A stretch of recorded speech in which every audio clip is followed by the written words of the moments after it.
नमस्कार, स्वागत छ कार्यक्रम खोज खबरमा। म पुष्कर खतिवडा। समाजमा भएका हरेक घटनामा हाम्रो नजर, जनताको सूचना पाउने अधिकारको सम्मान हाम्रो अभियान। त्यसैले समुन्नत र समृद्धशाली समाजको यात्रा खोज खबरको अन्तिम अभिष्ट अनि गन्तव्य हो। तपाई उपचारको खोजीमा अस्पताल पुग्नुभयो भने अस्पतालबाट के चाहनुहुन्छ? प्राय सबैको एउटै जवाफ हुन सक्छ, छिटो, छरितो, सुलभ र राम्रो उपचार तथा सेवा। तर तपाईको यो चाहना नेपालका एकाध बाहेक प्राय अस्पतालले पूरा गर्न सक्दैनन् र त्यसमा पनि सरकारी अस्पतालमा त तपाईका यी चाहना पूरा हुन सम्भवै छैन, किनभने नेपालका सरकारी अस्पतालमा भौतिक पूर्वाधार सहित जनशक्तिदेखि औषधिसम्म अभाव रहने गरेको छ। यस्तै अस्पतालको सूचीमा पर्साको पोखरिया अस्पताल पनि पर्दछ, जसका कारण यस अस्पताल पुग्ने बिरामी उपचार नपाई निराश भएर फर्कन बाध्य छन्। हेरौं यो रिपोर्ट। पर्साको पोखरिया अस्पतालमा जनशक्ति अभाव।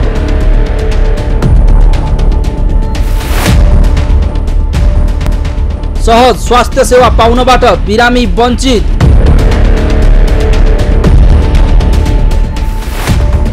स्वास्थ्य बीमा प्रभावकारी नहुँदा बिरामी मर्कामा।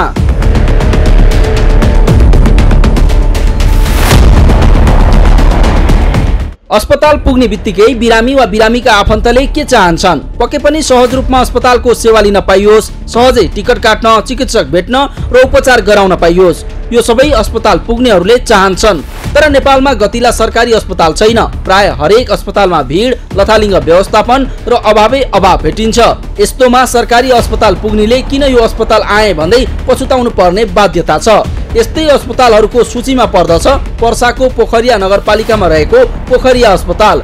यस अस्पतालमा न त पर्याप्त जनशक्ति छ, न त औषधिको सेवा नै, जसका कारण यहाँ पुग्ने हरेकले अस्पतालको अवस्थामा दया राख्दै फर्किनु पर्ने बाध्यता छ।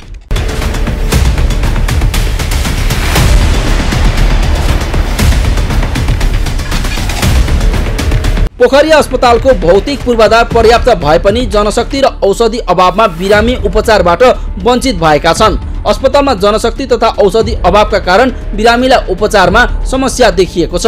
त्यति मात्रै कहाँ हो र सरकारले जनताको स्वास्थ्य उपचारमा थप सेवा दिन लागू गरेको स्वास्थ्य बीमा कार्यक्रम समेत यस अस्पतालमा प्रभावकारी हुन सकेको छैन।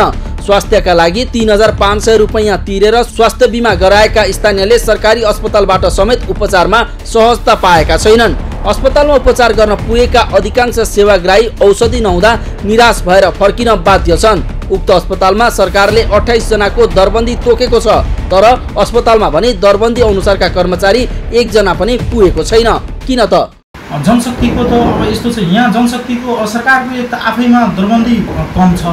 भए जतिको दरबन्दीमा पनि यहाँ जस्तै मेडिकल सुपरिन्टेन्डेन्टहरू हुनुहुन्न, हाम्रो नर्सिङ अधिकृत हुनुहुन्न, भएको जनशक्तिको कुरा म गर्दैछु, खर्दार हुनुहुन्न र त्यति मात्र जनशक्तिले कहाँ पुग्छ र?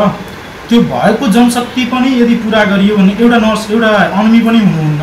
अपसगाइने प्रसुति हाम्रो छुट्टै चल्छ, एउटा वार्ड, एउटा मेडिकल वार्ड छुट्टै चल्छ, यहाँ इन्डोर भर्ना गर्ने काम, र एउटा सर्जिकल वार्ड छुट्टै चल्छ। 3वटा अहिले वार्डहरू हामी चलाइरहेका छौँ र ओटी पनि सँगै चल्छ। अब एउटै जुन सर्जिकल वार्डको जुन सिस्टरहरू हुनुहुन्छ उहाँहरू नै मेडिकल वार्ड पनि हेरिराख्नु भएको छ र उहाँहरूले नै फेरि ओटी पनि हेरिराख्नु भएको छ। एउटा स्टाफले 3वटा वार्ड हेरिराख्नु भएको छ। पेनिक कन्डिसन भइहाल्छ कुनै बेला हामीलाई। इभन 2 बजेसम्म नसुतिकन पनि हाम्रो सिस्टरहरू र हामी डक्टर चिकित्सक हाम्रो कलिगहरूले काम गर्नुहुन्छ। डक्टरको कन्सर्नमा कुरा गर्ने हो भने अब दरबन्दी भएको त डक्टरहरू 3वटा उहाँहरू हुनुहुन्न, जनशक्ति नै छैन। अब हामी नै कम्प्रोमाइज गरेर जानुपर्ने हुन्छ। हाम्रो चाहिँ हप्तामा 42 घन्टा हो वर्किङ आवर, तर यहाँ हाम्रो मोर देन 150 आवर्स चाहिँ प्रत्येक हप्ता हेर्ने हो भने लाग्छ जान्छ। बिरामीको चाप अहिले यो यस्तो सिजनमा आएर 150देखि 200देखि तपाईँ आउनुभएको छ, तलतिर यदि घुम्नुभयो होला भने देखिराख्नु भएको छ होइन, एकदमै पुरा एकदम क्राउडेड हुन्छ, एकदम भिड लागिहाल्छ र अलिकति व्यवस्थापन नभएर पनि त्यो भएको हो। व्यवस्थापन नहुनुको मेन कारण हो जनशक्ति, र जनशक्ति नहुनुको अब कारण त हामी होइन, सरकारवालाले यस कुरामा ध्यान दिनुपर्ने हो। अस्पतालमा पर्याप्त औषधि नहुँदा सेवाग्राही आक्रोशित हुने गरेका छन्। सरकारले प्रदान गरेको सेवा भने जति लाभ लिन नपाएपछि उनीहरू आक्रोशित बनेका छन्। यस्तोमा अस्पतालका कर्मचारीहरू दैनिक सेवाग्राहीबाट गाली खान बाध्य छन्।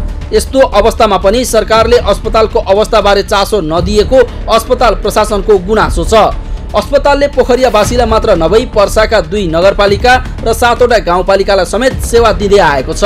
तर औषधि खरिदमा भने पोखरिया नगरपालिकाको बजेटले मात्रै नपुगेको अस्पतालको दाबी छ। साथै बिमाको रकम समेत समयमा भुक्तानी नहुँदा औषधि आपूर्ति गर्न नसकिएको अस्पतालले जनाएको छ। पोखरिया नगरपालिका र यो पोखरिया अस्पतालले खाली पोखरिया नगरवासीलाई सेवा दिइरहेको छैन। एटलिस्ट पर्सा जिल्लाको मोर देन 50% पपुलेसनको यसको क्याचमेन्ट एरिया छ र 6-7वटा गाउँपालिकाहरू र 1 वार्ड बौद्धरमाई र कालिका बौद्धरमाई नगरपालिका 2टा नगरपालिकालाई यसले सेवा दिइरहेको छ र 6-7वटा गाउँपालिकालाई सबैको सेन्टर र सेवा लिने पाएक ठाउँ भनेको यही रहेछ। अब यत्रो ठुलो जनशक्तिलाई यहाँ नगरपालिकाले औषधि सप्लाई गरेर पुग्दैन।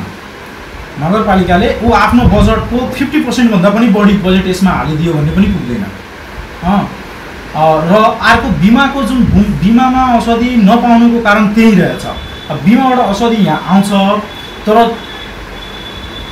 त्यो आएको औषधि र कति जनशक्ति छ, कति सेवा लिने आउने मान्छे छन्, त्यो भएर अर्को एउटा भए जतिकोलाई ठिकै छ, बिमाको काम यति भएछ, यतिमा हामीले अब आखिर उसकै पैसाबाट त उसैलाई त दिने हो होइन बिमाबाट। तर बिमाबाट चाहिँ भुक्तानी समयमा भइदिरहेको छैन। मेन समस्या त्यहाँ छ।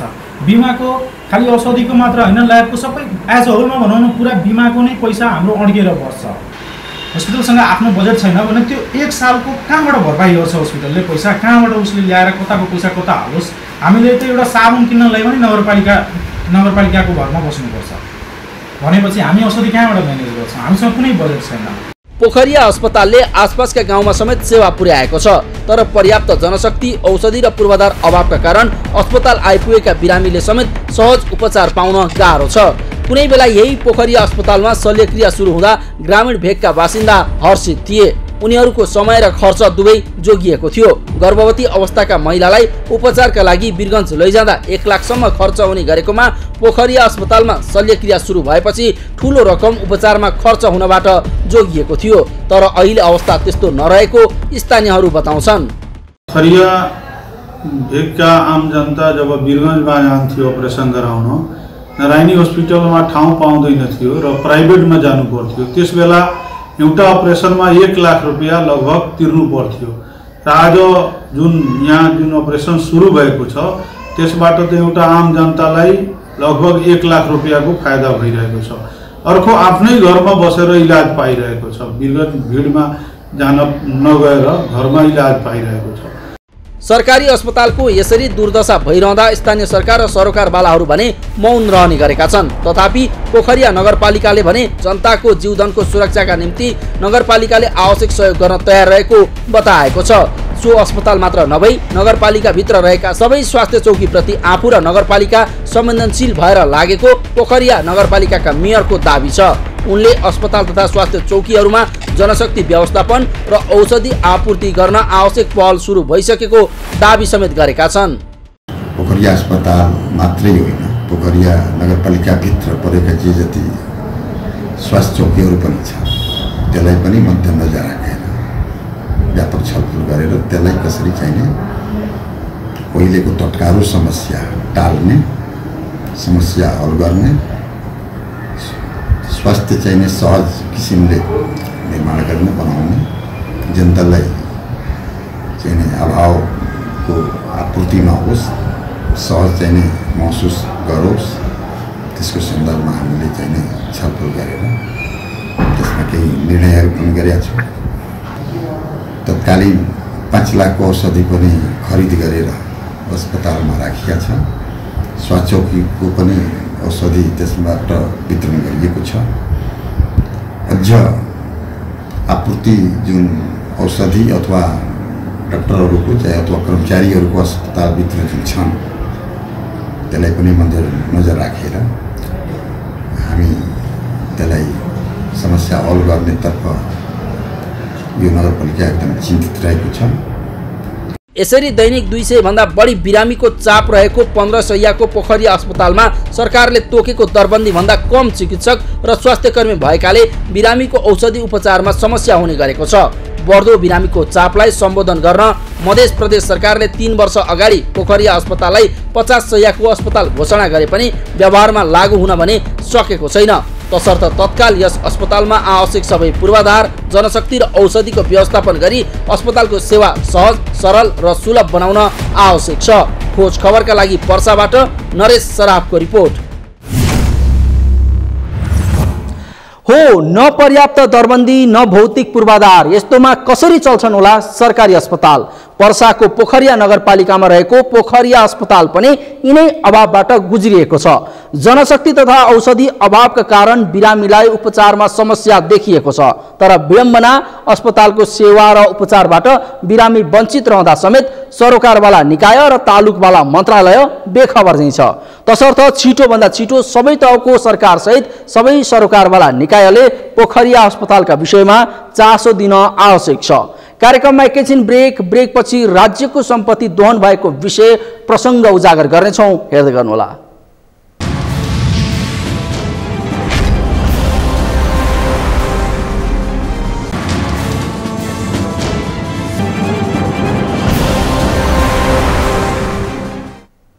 ब्रेकपछि स्वागत छ। कार्यक्रम हो खोज खबर।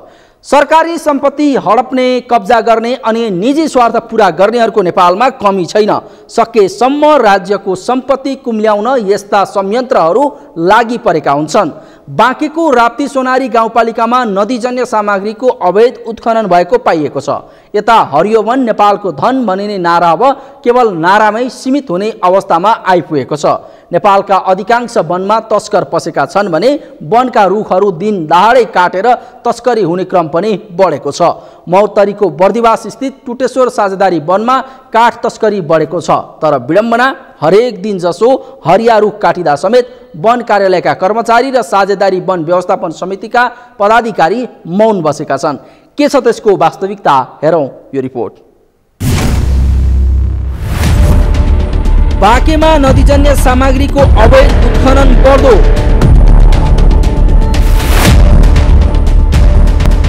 महोत्तरीको बर्दिवासका सामुदायिक वनमा काठ तस्करी। टुटेश्वर साझेदारी वनमा दिन दहाडै सालका रुख काटिए।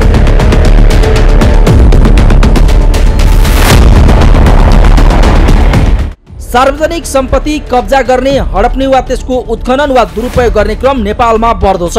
अहिले देशभर सार्वजनिक सम्पत्ति वन जग्गामा अतिक्रमण बढेको छ। यसैबीच पूर्व पश्चिम लोकमार्ग अन्तर्गत महोत्तरीको बर्दिवास स्थित टुटेश्वर साझेदारी वनमा काठ तस्करी पनि बढेको छ। बर्दिवास नगरपालिका 5 स्थित टुटेश्वर महादेव मन्दिर जाने बाटोमा दिन दहाडै सालका हरिया रुख काटिएका छन्। तर सरकारवाला मौन छ।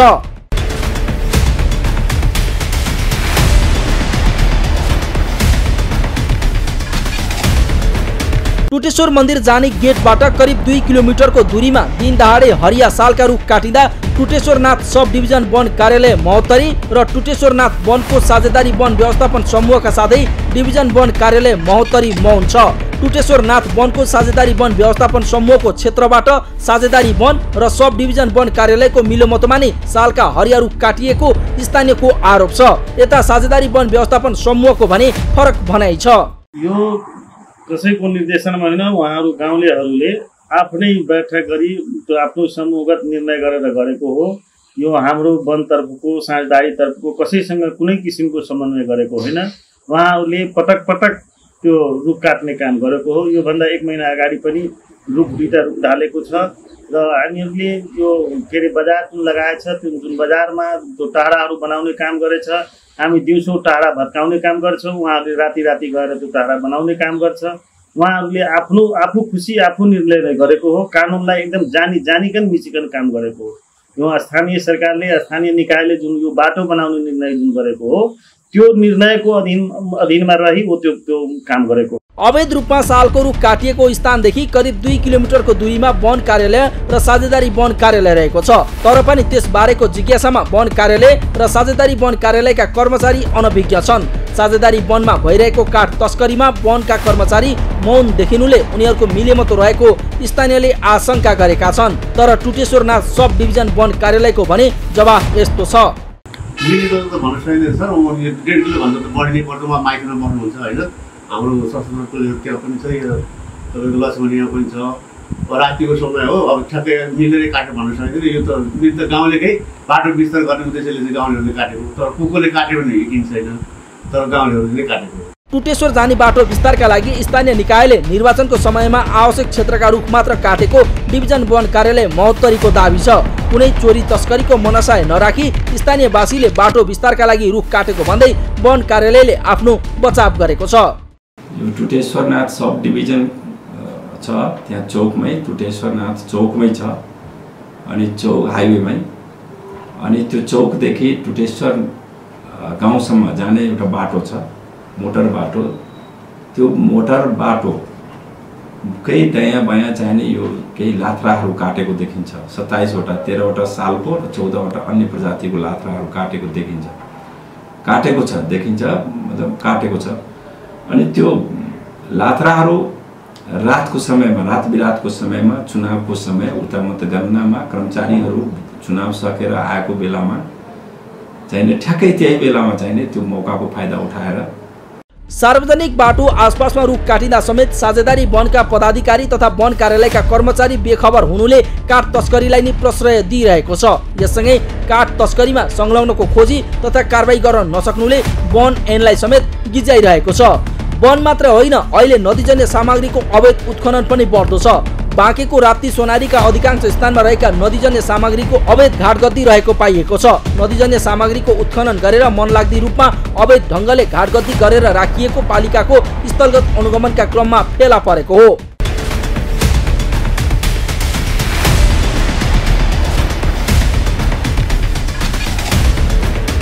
यसरी अवैध रूपमा नदीजन्य पदार्थको उत्खनन हुँदा पालिकाको आय स्रोतमा करोडौंको राजस्व चुहावट भएको छ। स्थानीय तहको निर्वाचनपछि निर्वाचित जनप्रतिनिधिसँग स्थानीयवासीले गरेको गुनासाका आधारमा स्थलगत अनुगमन गरिएको थियो। त्यस क्रममा गाउँपालिकाको विभिन्न स्थानमा जम्मा गरी राखिएको नदीजन्य सामग्रीको घाटगद्दी अवैध भएको पाइएको हो। नवनिर्वाचित गाउँपालिकाको जनप्रतिनिधि सहितको टोलीले राप्ती सोनारीको वडा नम्बर 2, 4, 5, 6, 8 र 9 का विभिन्न घाटगद्दी तथा क्रसर उद्योगहरूको अनुगमन गरेको हो। अनुगमनका क्रममा अधिकांश स्थानमा नदीजन्य सामग्री अवैध रूपले उत्खनन र घाटगद्दी गरेको पाइएको छ। यस्तै अनुगमनका क्रममा राजस्व कम तिरेको धेरै सामग्रीको परिणाम अवैध उत्खनन र घाटगद्दी गरेको पाइएको छ। अवैध तरिकाले घाटगद्दी गरेकादेखि गैरकानुनी ढङ्गले सञ्चालनमा आएका सबैलाई राप्ती सोनारी गाउँपालिकाले कारबाहीको दायरामा ल्याउने भएको छ। मुलुकको समृद्ध राप्ती सोनारी गाउँपालिका बनाउने पालिकालाई आज आएर हामीले विकास निर्माण गर्न नसकेको अवस्था छ। हामीले राजस्व उठाउन सकिरहेका छैनौँ। तर निश्चित कोही अमुक व्यक्ति ले कोही पहुँचवालाका भरमा के अरे उसले पैसा कमाउने र राज्यको सम्पत्ति दोहन गर्ने अधिकार कसैलाई पनि छैन। योसँग जो संलग्न हुन्छन्, योसँग जो संलग्न रहन्छन्, ती सबै कुराहरूको हामीले बाहिर ल्याउनेछौँ। हामी पनि बाहिर आउन तयार छौँ र जो संलग्न रहनेछन् बाहिर आउनेछन्। र हामीले सरकारका तर्फबाट हामीले धेरैलाई सहयोग गरेका छौँ। हामीलाई यो अभियानमा सहयोग नगर्ने होला, हामीले सहयोग पनि गर्दैनौँ। त्यसकारण प्रशासन, सुरक्षाकर्मी, पत्रकार साथीहरू, नागरिक समाजका मित्रहरू, सबै राजनीतिक दलहरू सबैसँग हामीलाई पनि सहयोगको अपेक्षा गरेका छौँ। राप्ती सोनारीमा नदीजन्य पदार्थको अवैध भोग चलन सञ्चालकहरूले मात्रै भोग गरेका छैनन्, यसमा स्थानीय प्रहरी प्रशासन समेत संलग्न रहेको स्थानीय जनप्रतिनिधिहरूको आरोप छ। कुनै पनि टेन्डर स्वीकृत नभइसकेपछि खोला बन्द हुँदै गर्दा हाम्रा क्रेसरहरूमा माल हेर्दै गर्दा दैनिक पहाडको थुप्रो, सगरमाथाको थुप्रो यस्तो थुप्रो देखिँदै गर्दा हामीलाई यो कुराले पोलिरहेको थियो। त्यसै गरी म एक दिन गाउँपालिका हुँदै गर्दा यहाँबाट खबर गयो ल खोलामा जीसीबी चल्दैछ भनेपछि मैले अस्थायी प्रहरी पोस्ट फतेपुर खका इन्चार्ज एके बहादुर खत्रीज्यूलाई फोन गरेँ। मैले सर खोलामा जीसीबी छ भन्दै गर्दा उहाँले एकजना मान्छे पठाउनु भयो, एकजना सिपाही पठाउनु भयो। तर सिपाही आउनुभन्दा पहिल्यै हजुरको जीसीबी खोलाबाट निक्लिसकेको रहेछ। त्यसपछि अस्ति बिहान म यो नहर हाम्रो अहिले भाव चेन्ज गरेर हाम्रो बस्ती अलिकति जोखिमबाट मुक्त भएको छ। त्यही भाव चेन्ज भएकै ठाउँमा हजुरको ढलैयाको भाग चेन्ज भएर उता झिन्झिरीतिर गएको छ। त्यही भाग चेन्ज भएकै ठाउँमा ठुला मान्छे नदेखिने खाल्टा खनेर जिसिबी पुरिने खाल्टो खनेर त्यहाँ जिसिबीले खनिरहेको रहेछ। गएर हामीले एउटा जिसिबीसँग पुग्यौँ, नजिक पुग्दै गर्दा त्यसलाई नियन्त्रण लिन खोज्दै गर्दा जिसिबी भगायो। हामीले 1.5 किलोमिटरको दूरीमा लखेटिसकेपछि भगडाको बाटो खराब बाटोमा लखेट्दै गर्दा लास्टमा मैले जिसिबीको अगाडि बाइक राखेपछि बल्ल जिसिबी रोक्यो, चाबी लिएर आयौँ। त्यसै गरेर अर्को जिसिबी पनि समात्यौँ हामीले, 2टा जिसिबी समात्यौँ, 2टा जिसिबी भाग्यो। अनि सही हिसाबले मलाई त्यही दिन फेरि बिहान बोलाउनु भएको थियो, ल अध्यक्षज्यू आउनु पर्ला, खोला चोर्ने केटाहरूलाई पनि बोलाएको छु, तपाईँहरू बसेर समन्वय गर्नु पर्यो। सही हिसाबको भूमिका त्यो होइन नि त। सही हिसाबको भूमिका समन्वय गर्ने होइन, समन्वय गर्ने हामीले हो, तर हामी समन्वय गर्न चाहँदैनौँ। किनभने हाम्रो जनप्रतिनिधि हाम्रो काँधमा जिम्मेवारी छ। हामीले सुशासन, हरेक ठाउँमा सुशासन हुनुपर्छ, भ्रष्टाचार मुक्त हुनुपर्छ भन्ने उद्देश्यले मैले त्यो दिन सही हिसाबलाई बोलाएपछि सही हिसाबलाई भने तपाईँले त्यहाँ मान्छे बोलाउने, मलाई बोलाउने, खोला चोर्ने भने यहाँ खोलामा जिसिबी हालेको यो के हो खेल भनेपछि सही हिसाब झोकिनु भयो। तपाईँको हैसियत थाहा छ भन्नुभयो। मैले तपाईँको हैसियत मलाई पनि थाहा छ, प्रत्येक ट्रालीसँग 5-5 हजार रुपियाँ लिएर खाने अनि आज ठुला कुरा गर्ने भनेर उहाँसँग मेरो ठुलो विवाद भयो। विवाद भइसकेपछि त्यही दिन गाउँपालिका अध्यक्ष पनि त्यहाँ आउँदै हुनुहुन्थ्यो। गाउँपालिका अध्यक्षज्यूलाई पनि खबर गरे, उहाँ आउनुभयो। गाउँपालिकाको अब सबै नदीजन्य सामग्री तथा घाटगद्दीको बारेमा नापजाँच गर्दै कसरी जाने भन्ने विषयमा योजना बनाउने राप्ती सोनारी गाउँपालिकाका प्रमुख प्रशासकीय अधिकृत सिंहराज डागीको भनाइ छ। राप्ती सोनारी गाउँपालिकाभित्रका नदीजन्य पदार्थ व्यवस्थापन राम्रो गरौँ भन्ने हेतुले यहाँ भएका जति पनि तपाईँको गिट्टी बालुवाका घाटगद्दीहरू छन्, क्रसर उद्योग व्यवसायहरू हुनुहुन्छ, बालुवा प्रसाधन उद्योगहरू छन्, त्यो सबैको अनुगमन गर्न हिँडिराख्दा करिब चाहिँ 70वटा जति घाटगद्दी नापजाँच गरेका छौँ। एउटै घाटगद्दीबाट हामीले 1.5 करोड 2 करोडसम्म पनि राजस्व आउने अनुमान प्रक्षेपण गरेका छौँ। सानो ठाउँबाट पनि हामीलाई कुनै ठाउँ ढुङ्गा राखेका छन्, त्यस्तो ठाउँमा पनि तपाईँको करिब 4 लाख 5 लाखको त न्यूनतम आउने अवस्था छ भने हामीले अहिले यो सबै स्थितिलाई विश्लेषण गर्दा तपाईँको अहिले गैर कानुनी तरिकाले कुनै पनि खरिद प्रक्रियामा नलागेका र घाटगद्दी राखेकाहरूको हकमा त्यो गैर कानुनी भनेका छौँ। तिनीहरूले प्रति घनफिट 14 रुपियाँ 24 पैसाले, यसमा टोकीको दर 12, भ्याट अनि टिडिएस अनि वातावरण शुल्क सबै जोडेर चाहिँ उहाँहरूले 14 रुपियाँ 24 पैसाको दरले प्रति घनफिट बुझाउनु पर्ने छ। त्यो अवैधानिक रूपमा राखिएको घाटगद्दी हो भनेका छौँ। जो वैधानिक रूपमा अघिल्लो वर्ष टेन्डर प्रक्रियामा हुनुहुन्थ्यो, खरिद प्रक्रियामा हुनुहुन्थ्यो, उहाँहरूको सामान जान नसकेको भए त्यो चाहिँ 0.50 भनेपछि 50 पैसाको दरले प्रति घनफिट चाहिँ सङ्कलन हुनेछ। गाउँपालिकाले 2 वर्षदेखि राप्ती सोनारीका नदी खोलामा ठेक्का लगाउन सकेको छैन। 2 वर्षदेखि अवैध रूपमा चलेका क्रसर उद्योगको नियमन र अवैध उत्खनन तथा घाटगद्दी रोक्न नवनिर्वाचित जनप्रतिनिधिले प्रयास गरेका हुन्। त्यसको व्यवस्थापन तथा सही नियमनमा नवनिर्वाचित जनप्रतिनिधिहरू कतिको इमानदार हुन सक्छन् त्यो भने हेर्न बाँकी नै छ। खोज खबरका लागि बाँकेबाट मधु पौडेल र सर्लाहीबाट शङ्कर पहाडीको रिपोर्ट। हो, बाँकेको राप्ती सोनारी गाउँपालिका भित्र रहेका अधिकांश स्थानमा नदीजन्य सामग्रीको अवैध घाटगद्दी रहेको पाइएको छ, जसका कारण पालिकाको आय स्रोतमा करोडौंको राजस्व चुहावट भएको छ। आर्थिक रूपमा पारदर्शी नभई नदीजन्य सामग्री उत्खनन गरेर मनलाग्दी रूपमा घाटगद्दी गरेको अनुगमनका क्रममा फेला पारिएको थियो। उता महोत्तरीको बर्दिवास स्थित टुटेश्वर साझेदारी वनमा काठ तस्करी बढेको छ।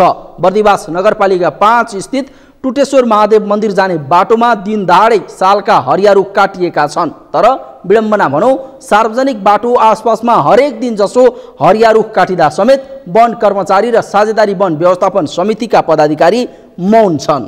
हवस् त, आजलाई कार्यक्रम खोज खबर यति नै। कार्यक्रम खोज खबरका विषयमा कुनै प्रतिक्रिया छन् भने हामीलाई खोजखबर@sagarmatha.tv मा इमेल गर्न सक्नुहुन्छ अथवा फोन नम्बर 01570 60 74 मा फोन पनि गर्न सक्नुहुन्छ। लुकेका र लुकाइएका खबर निरन्तर जारी छ। नेपालको पहिलो न्युज च्यानल सगरमाथा टेलिभिजन हेर्दै गर्नुहोला।